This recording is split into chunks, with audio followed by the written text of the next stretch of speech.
चलिए आज दैनिक जागरण संपादकीय लिखते हैं। डिक्टेशन स्टार्ट होगी 5 सेकंड बाद।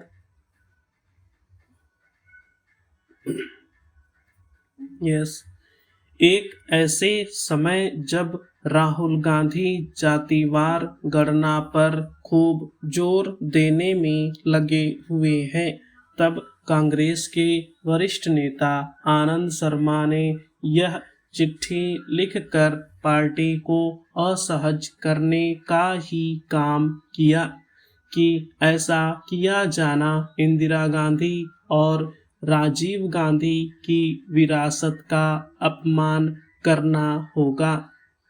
पूर्व केंद्रीय मंत्री आनंद शर्मा एक समय कांग्रेस के उस असंतुष्ट समूह के सदस्य थे जिसे G23 के नाम से जाना जाता था। समय के साथ यह समूह बिखर गया।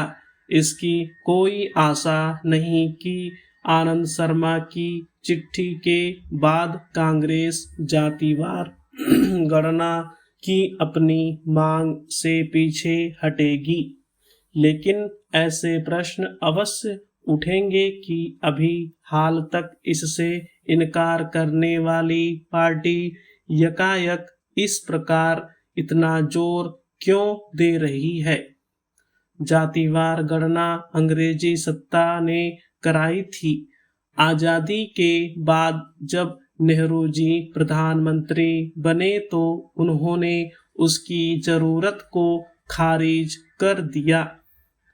उनके बाद इंदिरा गांधी और राजीव गांधी ने भी कभी जातिवार गणना की जरूरत नहीं समझी। सहयोगी दलों के दबाव में मनमोहन सरकार ने 2011 में जातिवार जनगणना कराई तो लेकिन उसके आंकड़े जारी नहीं किए। एक लंबे समय से कई क्षेत्रीय दल जातिवार जनगणना की मांग करते आ रहे हैं, लेकिन कांग्रेस ने कभी इस मांग को महत्व नहीं दिया।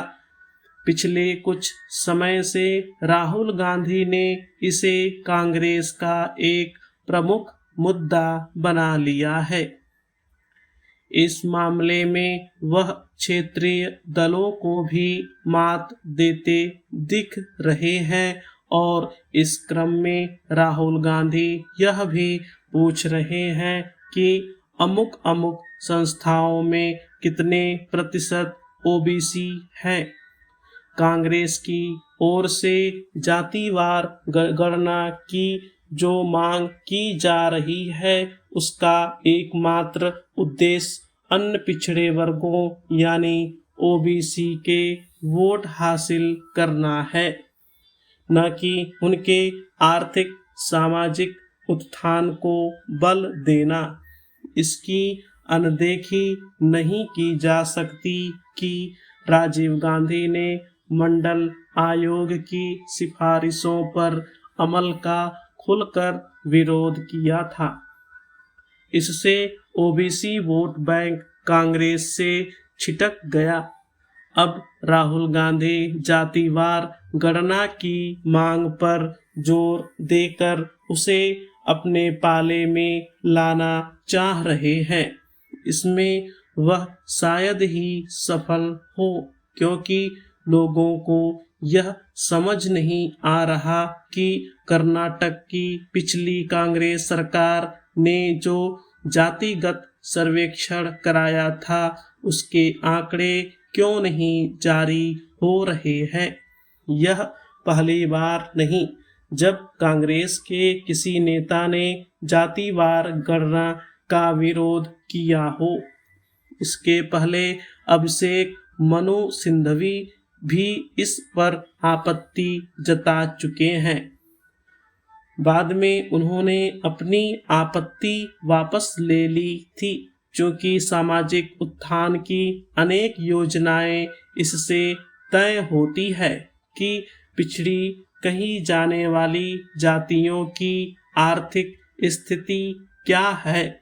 इसलिए सैद्धांतिक तौर पर तो यह ठीक है कि जातिवार गणना के सही आंकड़े सामने आए, लेकिन समस्या यह है कि जातीय जनगणना की मांग के बहाने जातिवादी राजनीति को खाद पानी देने का काम किया जा रहा है।